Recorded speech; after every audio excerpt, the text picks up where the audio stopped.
Hello there. Now, in this topics, I'm going to cover how, as a technical project manager, I get involved in the works and how I make decisions on my work. Now, since we have covered our case study, now let's move things further from there. Now, as you have realized, there's a lot of work that we have to do, and there's a lot of things that we need to do in a short period of time to deliver value to our customers. So there is a framework, delivery framework that I always opt for. Now, what does that delivery framework allows me to do is actually categorize the different set of tasks that I do. So, what are the tasks that I do at first? What are the tasks that I schedule? What are the tasks that I dedicate? And what are the tasks that I defer? Because these are important. As a technical project manager, you have a lot of work at your plate. Whenever you come back and sit at your desk, you realize you have a lot of things to work. But making sure you are focusing on the high impact and time sensitive. Do first work and then filtering the rest of the task, your life becomes easier and your day becomes easier. Okay, let's get started with examples, understanding what I mean here. First thing, okay, I understood the problem statement, right?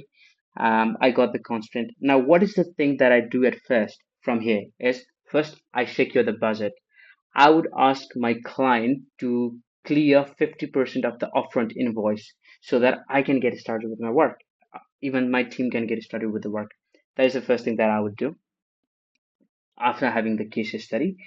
And the second thing that I would do is like I would ask my uh, technical team lead to make sure to do a proper research on the architecture of the system. What are the stacks that we're going to opt for building the system, and how are we going to make it scalable? So the research stocks I'm going to assign to my technical project lead as well. So these are the things that I would do it right away. Do fast, okay? The second thing that I would schedule, and I know that it has a high impact, but again, not urgent would be, I would first schedule a call with the store representative to understand more about their problem. Okay, what are they going to, what is the problem that they are actually facing, so that having those kind of problem statement would be very helpful for us to develop the feature that helps to solve those problems, right? But again, remember, we do not have our first invoice that is like 50% of the invoice cleared up, and the way different organizations work would be different. Some organization may start their work after 25% of the invoices get paid. For me, I stick with 50% because that is a kind of a situation where you have a sufficient budget to take your project to almost the live state. So, okay, so that is the task that I would schedule. And what is the task that I would dedicate? Okay, so let's say I would need a project plan, right? So I would ask my project manager to build a project timeline for me, give me a just a ideal roadmap on availability of the resources and our team capacity. And that is the thing that I would delegate, and I wouldn't get invested in it. I would rather delegate it. And then what are the things that I would differ is maybe I would ask my UI UX team to just start building a Figma files, doing a project setup there, pull up few research based tickets so that we can go and design a brand guideline favorable system design as something as such. So basically, I would ask them to start designing how the portal is going to help them, how the portal is going to solve the problem that we're talking about. But again, that is a low impact because my budget is not signed up yet. My technical team lead is still working on other architecture. I'm yet to talk with the store reps to know more about the problems and situations as such. So I would ask them to take it slow, take it easy, but keep on working so that we can pick up pace once all things get started along. Okay, there's one interesting thing about the technique that I use specifically on my daily day-to-day life, working as a technical project manager. So that is the Pomodoro technique.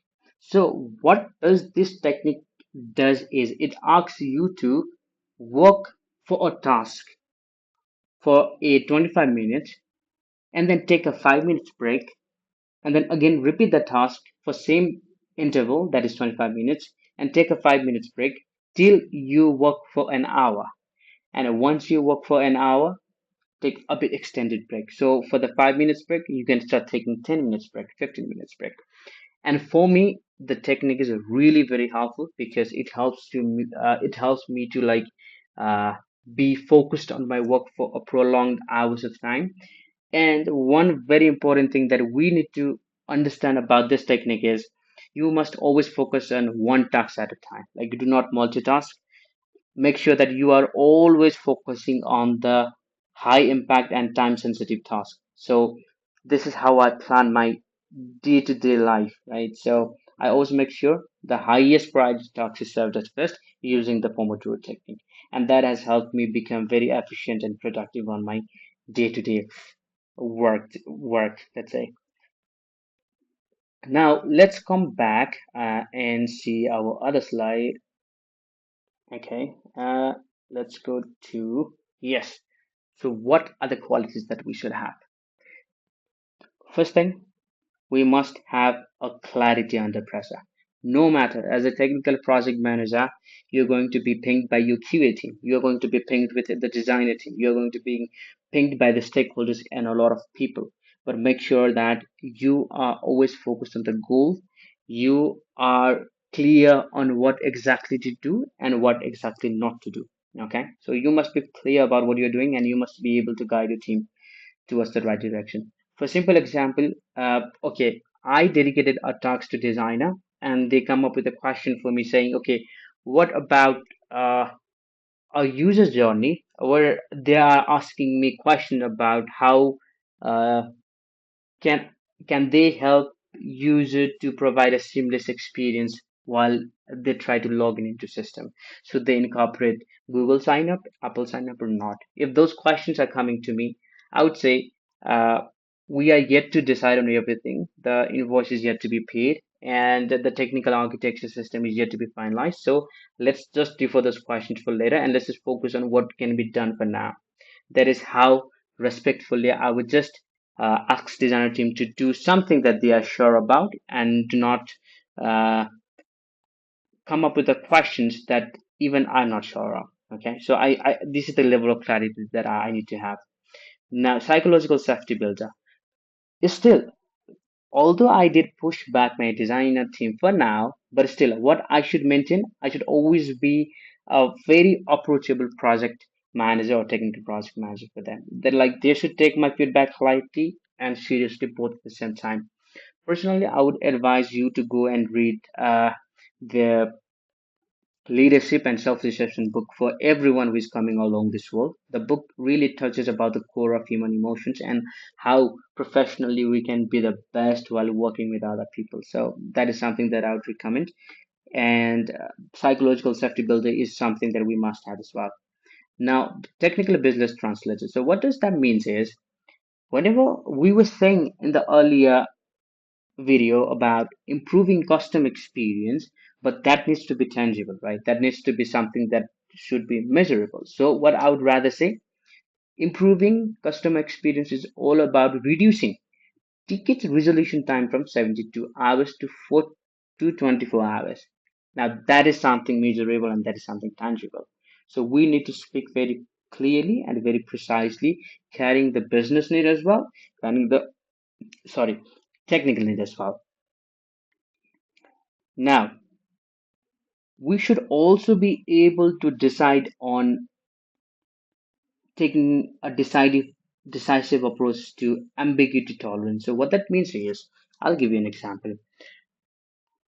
If my system architect is saying they would need the latest JSON file to make sure the API is published there, I would say let's do it. I would never wait for that one because that is something my technical lead has suggested, and I know that he's exploiting that, and that is needed for us to make the systems scalable.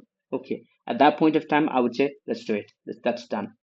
Whenever designer asked me the question about the logging in experience, I would say no. Let's pause it for now. Let's pause it for now. Let's hold it for now, and we'll just decide it after we meet with stakeholders and we really know about the carbon statement. And One of my team members came and asked me about the legal and compliance term, and they were having issue with that. Then I would escalate that situation to my stakeholders about the issue that we're experiencing, because in terms of legal and compliance issue, escalations is better because we're not a legal reps anyway, right? So this is how we make decision with multiple ambiguous situation, and mastering that is also an add-on for our role. Now, our written communication should be very precise to the point and should be very understandable to our team. We do not throw jargons, we do not talk fake, we talk about specific thing. The same as we discussed in turning the improving the customer experience, because no one would understand what does improving user experience really looks like unless we talk about a specific metrics that can be measurable, right? And then continuous delivery, of course. There would be mistakes, there would be faults that we would be making, but we must ensure every time we release something that should be a part of improvement. We would be improving with every release and making our client demo much better each time. Okay, it's about learning from the mistakes and improving for the future. So that's there. Okay, so this is all about the quality, and then let me cover the final topic. Uh, that would be 5 rules that would make sure that AI cannot replace us. Okay. In fact, I believe AI would be helpful in supporting us, but it's not entirely going to replace us, that's for sure. Okay, now the thing as a technical project manager, we must allow our work to speak, not the activity. So whenever I'm talking to client, I should say, next week we'll have the client team ready. Okay, it's not that we're not saying that. Okay, my designer team is working on this and my developer team is working on this and the other things. No, I'm going to say next week we're going to have client demo. What is a done task for them to review? That is going to add value. The second thing I would do, naming the risks clearly. I know there is a human tendency to listen to the positive news only, and we react differently when it's about the negative news. But whenever there's a risk in the project, I would name it directly without any uh, positive update hidden in it and hiding it inside a lot of justifications. No, I'll be direct. Also, what I would do is in each of my email, I would always ensure there is a one thing that I'm asking or one thing that is what I'm giving an update to my client, and I'm not going to make it a full essay and giving a hard time for my client to read through all of them. So one email means one task or one question or one update. That makes things very easy for all of us. Oh, sorry, I just went way further. So, yeah, separating facts from interpretation as well. So that comes with the earlier email discussion and acknowledging before redirecting. At times, we come to the point when there would be a point when the stakeholder actually pushes on a scope. So that means, like, let's say we made a login functionality and we are ready for a demo next Sunday. Let's imagine we on Wednesday, and a stakeholder might come in and say, "Hey, we would also love to have a Google sign up and Apple sign up with the login because these days people are really much more into single sign on, and they're less likely to approach a system where they have to enter the email and password for login, right?"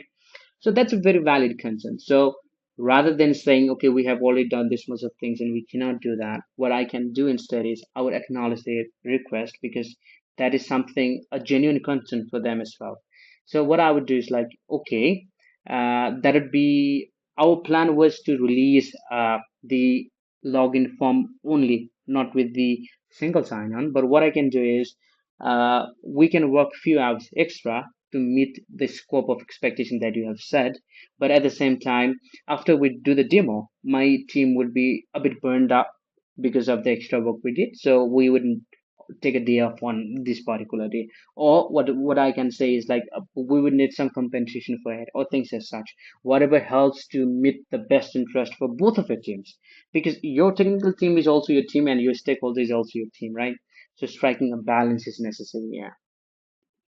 Okay, with that, we covered a lot of things in this module. I'm really excited to get on a hands-on experience with coming module. Uh, Please do drop your feedback, questions in the comment section. I will make sure to get back to you at earliest as possible. Thank you so much.